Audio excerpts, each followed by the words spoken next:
வணக்கம் நேயர்களே, விஷன் 9 டிவிக்காக நான் உங்கள் லக்ஷ்மி நாராயணன். இப்போ நம்ம பார்க்க போகிறது வார ராசி பலன் 27ஆம் தேதியிலேருந்து 3ஆம் தேதி வரை எப்படி இருக்க போதான்னு பார்க்க போகிறோம். எப்போதுமே சொல்கிறதாங்க, லக்னத்தை பாருங்கள்.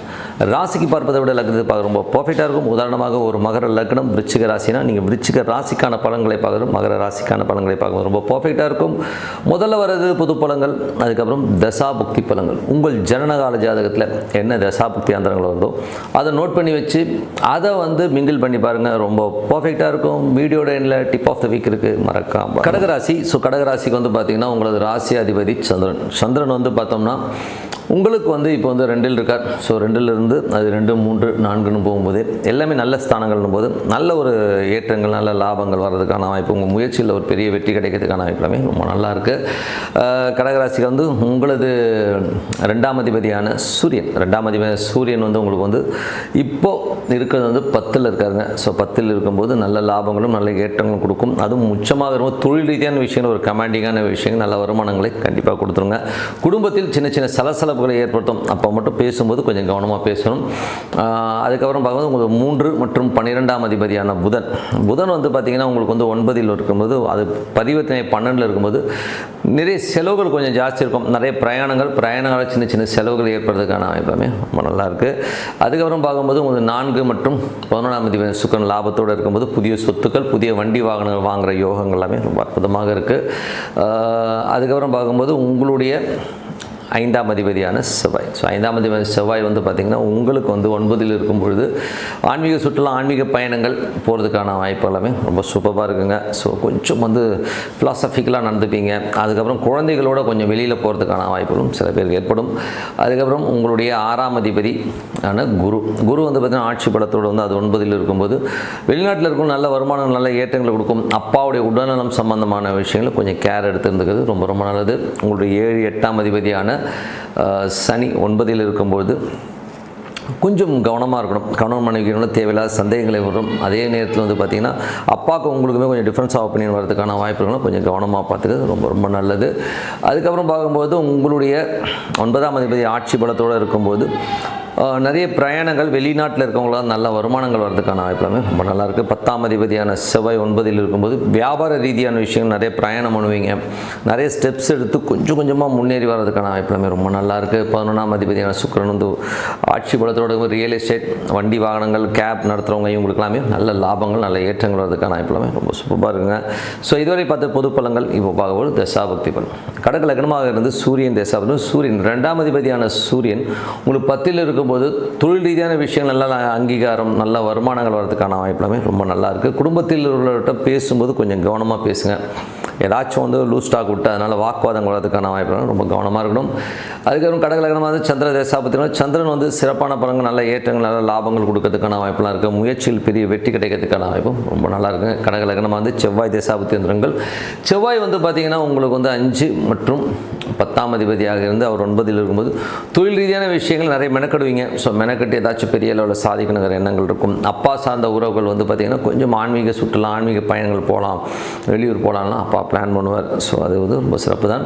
அதுக்கப்புறம் பார்க்கும்போது கடகலகனம் ராகு தேசாபத்தினா ராகு 8ல் இருக்கும்போது கொஞ்சம் ட்ராவல்லாம் கொஞ்சம் கவனமாக இருந்துக்கணும். அதே நேரத்தில் பார்த்திங்கன்னா வெளியூர், வெளிநாடு பழகுற நண்பர்கிட்டலாம் கொஞ்சம் கேர்ஃபுல்லாக இருந்தது ரொம்ப ரொம்ப நல்லது. கடக லக்னமாக இருந்து குரு தேசாபத்தி அந்தரங்கள். குரு பார்த்திங்கன்னா உங்களுக்கு 9ல் நல்ல ஆட்சியாக பரிவர்த்தனையில் இருக்கும்பொழுது பிரயாணங்கள், நல்ல லாபங்கள் வர்றதுக்கான வாய்ப்புகளை கண்டிப்பாக கொடுத்துருங்க. ஸோ அதே நேரத்தில் பார்த்திங்கன்னா வேலையிலும் பார்த்திங்கன்னா நல்ல மாற்றங்கள், நல்ல ஏற்றங்கள் வரதுக்கான வாய்ப்பு எல்லாமே ரொம்ப சூப்பராக இருக்குது.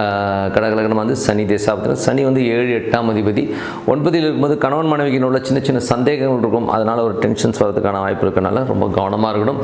அதே நேரத்தில் பிரயாணங்களில் கொஞ்சம் கவனம் தேவை. அப்பா கிட்ட பேசும்போது கொஞ்சம் சில நேரம் வாக்குவாதங்கள் வரதுக்கான வாய்ப்புகளை கொஞ்சம் பார்த்து நடந்துக்கணும். கடகலகனமாக இருந்து புதன் தேசாபத்தினா 3, 12ஆம் அதிபதி புதன் ஆட்சி பலத்தோடு 12ல் இருக்கிறதா அர்த்தம். நிறைய பிரயாணங்கள், உங்கள் முயற்சிகளுக்காக நிறைய செலவு பண்ணுவீங்க.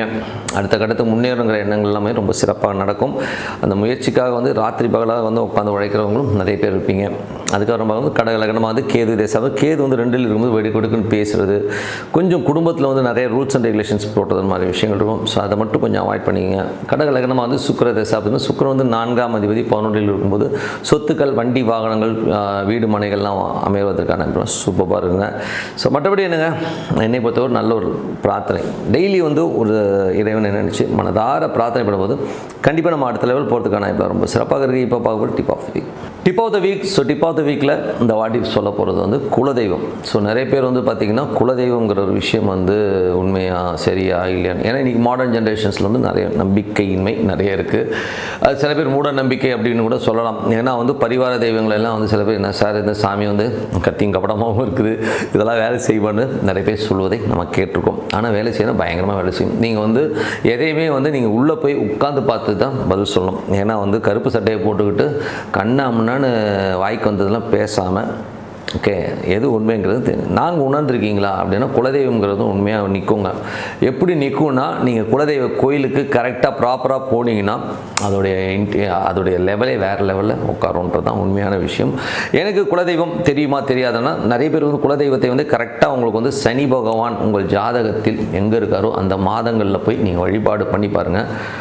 அந்த நட்சத்திரம் சனி பகவான் உங்கள் ஜாதகத்தில் என்ன நட்சத்திரத்தில் உட்காந்துருக்காரோ, எந்த மாதத்தில் இருக்கார். இப்போ உதாரணமாக சனி பகவான் வந்து மேஷத்தில் இருக்காருன்னா, நீங்கள் சித்திரை மாதத்தில் அது சித்திரை மாதம் வரதில் என்ன நட்சத்திரம் இருக்கோ அந்த காலகட்டத்தில் நீங்கள் போய் வழிபாடு பண்ணும்போது நீங்கள் பாருங்கள் என்ன மாதிரி மேஜிக் நடக்குதுன்னு. குலதெய்வம் உங்கள்கிட்ட வந்து பேசும். எப்படி பேசும்னா, அது டேரெக்டாக சாமியாக வந்து பேசாது, அது வந்து ஒரு வேறு ஒரு ரூபத்துலேயோ வேறு ஒரு இண்டிகேஷன்ஸை கண்டிப்பாக கொடுக்குங்க. ஸோ அது வந்து பெரிய மேஜிக்கை ஏற்படுத்தும். அந்த மாதிரி ஒவ்வொரு மாதம் இருக்கு இல்லைங்களா, இப்போ மேஷம்னா சித்திரை, ரிஷபனா வைகாசின்னு சொல்லி தமிழ் மாதங்களாக பிரிச்சுட்டு உங்கள் சனி பகவான் எங்கே இருக்கார், அந்த மாதத்தில் வர அந்த சனி பகவான் இருக்கிற நட்சத்திரம் என்றைக்கு வருதோ அந்த மாதத்தில் அந்த நட்சத்திரத்துக்கு போகிறது நல்லது. இப்போ உதாரணமாக எனக்கு வந்து சனி பகவான் இருக்கிறது ரிஷபத்தில் இருப்பாருங்க. ஸோ ரிஷபத்தில் இருக்காருன்னா வைகாசி மாதம் அப்படின்னு நான் எடுத்துக்கணும். ஸோ வைகாசி மாதம்னு எடுத்துகிட்டு எனக்கு வந்து எதில் இருப்பார்னா ரோஹிணியில் இருப்பார். ஸோ ரோஹிணியில் இருக்கும்போது அந்த வைகாசி மாதம் வருகிற அந்த ரோஹிணி நட்சத்திரம் அன்னைக்கு நான் விரதம் இருந்து அந்த குலதெய்வத்துக்கான விஷயத்தை பண்ணும்போது அற்புதமான பலன்களை கொடுத்துரும். அதே மாதிரி சில பேர் சனி வக்கரமாயிடுச்சுன்னா அவங்களுக்கு வந்து குலதெய்வம் ஆக்சுவல் குலதெய்வம் தெரியாது, ஏதோ குலதெய்வம் சொன்னாங்கன்னு சொல்லிட்டு வழிபாடு பண்ணிட்டு வருவாங்க. இப்போ எனக்கு சனி வக்கரம், எனக்கு குலதெய்வம் கரெக்டாக தெரியாது. பட் நான் என்ன பண்ணுவேன்னா, அந்த மாதிரி குலதெய்வம் தெரியாதவர்கள் செய்ய வேண்டிய ஒரு நல்ல விஷயம் என்னென்னா, நீங்கள் வந்து ஹரிஹரசுதன் ஐயப்பன், அவர் தான் ஹெட் குவார்ட்டர் ஆஃப் குலதெய்வமே. ஸோ நீங்கள் குலதெய்வம்னா நீங்கள் ஹரிஹரசுதன் ஐயப்பனை வந்து வணங்கி பண்ணுவாங்க. கரெக்டாக எப்போ போகணும்னா சனிக்கிழமைகளில் வந்து ஐயப்ப கோயிலில் போகிறத வழக்கமாக வச்சுக்கிட்டிங்கன்னா அற்புதமான பலன்களை கொடுக்கும். அதுவும் ஒரு பலன் கொடுக்கும். அப்படின்னா நீங்கள் பிறந்த கிழமைகள் அதுவும் ரொம்ப சூப்பராக இருக்காகும். ஸோ நீங்கள் என்ன கிழமையில் பிறந்தீங்களோ அன்றைக்கி வந்து ஒரு ஐயப்பன் கோயிலுக்கு வந்து போகிறத வந்து வழக்கமாக வச்சுட்டிங்கன்னா அது வந்து ஒரு எக்ஸ்ட்ராடனரியான ஒரு லைஃப்பில் வந்து ஒரு பெரிய டேர்னிங் பாயிண்ட். உங்களுக்கு குலதெய்வமே தெரியலனா கூட அந்த குலதெய்வம் வந்து உங்கள் வீட்டுக்குள்ளே வந்து உட்காந்துக்கோன்னா ஏதாவது ரூபத்தில் வந்து வரும், அதை வந்து நீங்கள் பிடிச்சிப்பீங்கிறது தான் உண்மையான விஷயம். இது வந்து பரிசித்து பாருங்கள், ரொம்ப சூப்பராக ஒர்க் ஆகும். ஏன்னா எல்லா ஜாதகத்திலையும் சனி பகவான் இருப்பார். அந்த சனி பகவான் இருக்கிற இடத்த பொறுத்து தான் குலதெய்வம் அமையும். அந்த கோயில் சுற்றி இருக்கிற இடங்களை முதற்கொண்டு நாங்கள் மார்க் பண்ணி சொல்லுவோம். அவ்வளோ சூப்பராக ஒர்க் ஆகும். இது வந்து பண்ணி பாருங்கள். அதே மாதிரி வந்து தினமும் வந்து பார்த்திங்கன்னா சனி பகவான் போதே நம்ம என்ன பண்ணணும், வயதானவர்கள் யாராச்சும் வந்து வீட்டில் வந்து வயசானவங்களோ, வீட்டில் பக்கத்தில் ரொம்ப முடியாதவங்க வயதானவர்களுக்கு வந்து ஃபுட்டு கொடுங்க. ஃபுட்டு, அந்த துணிமணிகள் எடுத்து கொடுக்கறது, இதெல்லாமே வழக்கமாக வச்சுக்கோங்க. ஸோ அந்த மாதிரி பண்ணும்போது குலதெய்வத்தின் ஆசீர்வாதங்கள் அவங்க வயிறு நிறையும் போது உங்களுக்கு வரும். அதே மாதிரி வந்து விளக்குக்கு எண்ணெய் வாங்கி கொடுக்கறது கோயிலில், அதுவும் வந்து வாங்கி கொடுங்க. இந்த மாதிரி பண்ணும்போது நீங்கள் பாருங்கள் உங்கள் குலதெய்வம் எப்படி நின்று பேசுங்கன்னு. இப்போ உதாரணமாக வந்து ஒரு எல்லை தெய்வம் வந்து ஒரு குலதெய்வமாக இருக்குன்னு வைங்களேன், அதெல்லாம் வந்து வேறு லெவலில் வேலை செய்யுங்க. அதெல்லாம் வந்து ரொம்ப ஃபாஸ்ட்டாக வேலை செய்யும். மற்ற தெய்வத்தோட இதுக்கெல்லாம் வந்து பவர்ஸ் வந்து ரொம்ப ஜாஸ்தி. எங்கள் வீட்டு பக்கத்தில் வந்து ஒரு சுடலை மாடன் ஒரு கோயில் இருக்குங்க. அது எக்ஸ்ட்ராடனரியான கோயிலுங்க. கனல் கண்ணன் இருக்கார் இல்லையா, ஸ்டன் மாஸ்டர், அவருடைய கோயில் தான் அது. எங்கள் ஏரியாவில் வந்து எல்லாருமே அதை போய் வழிபாடு பண்ணுவோம். ஸோ வழிபாடு பண்ணும்போது எனக்கு ஏற்பட்டது, நான் ஒரு நாள் திடீர்னு எனக்கு தோணுச்சு ஒரு அருவா வாங்கி கொடுப்போம் அப்படின்னு சொல்லிட்டு தோணும்போது அந்த இன்சிடென்ட் வந்து நான் 6 வாங்கி கொடுக்குறேன்.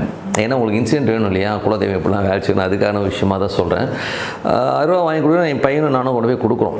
கொடுத்துட்டு அந்த சாமிக்கிட்ட இருந்து ஒரு பழம் கொடுக்குறாங்க. அதாவது கற்ப கிரகத்துக்குள்ளே இருக்கிற சாமிக்கிட்ட ஒரு பழம் கொடுக்குறாங்க. அந்த பழத்தை வாங்கிட்டு நாங்கள் வீட்டுக்கு வரோம். வீட்டுக்கு வந்து நாங்கள் வந்து அந்த எங்கள் ஒய்ஃப் வந்து டக்குன்னு அந்த பழத்தை சாப்பிட்டு சொல்கிறாங்க, சுத்தமாக டேஸ்ட்டே இல்லை. அது எப்படிங்க ஒரு வாழைப்பழத்துக்கு டேஸ்ட் இல்லாமல் போகும். கற்பகிரகத்துக்குள்ளே இருக்க சாமி சாப்பிட்ட பிரசாதமாக இருந்தாலும் சரி, வாழைப்பழமாக இருந்தாலும் அதுக்கு டேஸ்ட்டே இருக்காது. அப்போ சாமி இருக்குன்னு தானே அர்த்தம். யோசிச்சு பாருங்கள். ஸோ அந்த மாதிரி ஒரு மிராக்கிள் நடந்தது. அது மட்டும் இல்லாமல் அன்றைக்கி வந்து ஒரு சின்ன ஒரு தவறு நடந்தது. அதனால் அந்த உடம்பு வலி பார்த்திங்கன்னா அப்படி பிச்சு எடுத்துச்சு. ஓகேவா? ஸோ அதனால் ஒரு விஷயம் வந்து குலதெய்வம் இருக்கா, தெய்வம் இருக்கா இல்லையான்றதை நீங்கள் அனுபவப்படுங்க. யாரோ ஒருத்தன் வந்து ஏதாச்சும் சொல்லிட்டான், சாமி இல்லைன்னு சொல்கிறான், ஜோசியம் போயின்றான், அதுன்றான், அப்படிலாம் கிடையாது. நீங்கள் அனுபவ ரீதியாக வந்து செயல்பாடு பண்ணி பார்க்கும்போது உண்மை என்னங்கிறது உங்களுக்கு கண்டிப்பாக விலகும். அற்புதமான விஷயங்கள்லாம் நடக்குங்க. ஸோ அதனால் நான் சொன்ன மாதிரி குலதெய்வம் தெரியாதவர்கள் ஹரிஹர சுதன் ஐயப்பனை வணங்குங்க. சனிக்கிழமைகளில் வணங்கலாம், இல்லை நீங்கள் பிறந்த கிழமைகளில் போய் வணங்குங்க. அற்புதமான பலன்கள் உங்களுக்காக. அது குலதெய்வம் உங்கள் வீட்டுக்குள்ளே வந்து உட்காந்துக்கணும், எந்தவித மாற்றம் இல்லைன்னு சொல்லிட்டு உங்களிடம் விடைபெறுவது உங்கள் லக்ஷ்மி நாராயணன். நன்றி, வணக்கம்.